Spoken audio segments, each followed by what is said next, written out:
یہ جو قرآن ہے نا، قرآن واللہ اس کو آج کچھ سمجھا ہی نہیں جا رہا، اور یہی وہ قرآن ہے جس کی وجہ سے اللہ رب العزت قوموں کو عروج دیتے ہیں۔ یہی وہ قرآن ہے جو کل قیامت کے دن گواہی دے گا ایسے لوگوں کے حق میں کہ جو لوگ اس کے حلال کو حلال جان کر اس پر اپلائی کرتے تھے اور حرام کو حرام جان کر اس سے بچنے کی کوششیں کرتے تھے، لیکن انفارچونیٹلی ہم نے قرآن کو 2 لاکھ کے موبائل کے بدلے اگنور کر دیا۔ جو لگاؤ ہمیں موبائل سے ہے نا، اس سے کئی زیادہ لگاؤ ہمیں قرآن سے ہونا چاہیے تھا۔ جتنا ٹائم ہم یہ لوگوں کا بیہودہ کنٹینٹ دیکھنے میں لگاتے ہیں نا، اس سے زیادہ ہم پر فرض یہ تھا کہ ہم قرآن کی آیتوں کو سمجھنے میں لگائیں۔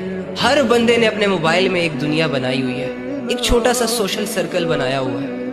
2-4 چہروں کی غلامیاں کی جا رہی ہیں۔ موبائلوں کی دنیا تو آباد ہو چکی ہے، اور ریئل زندگی میں 2 سال پیچھے جہاں تھے آج بھی وہیں کے وہیں ہیں۔ قرآن نے آپ کو زندگی کا مقصد دینا تھا، موبائلوں نے آپ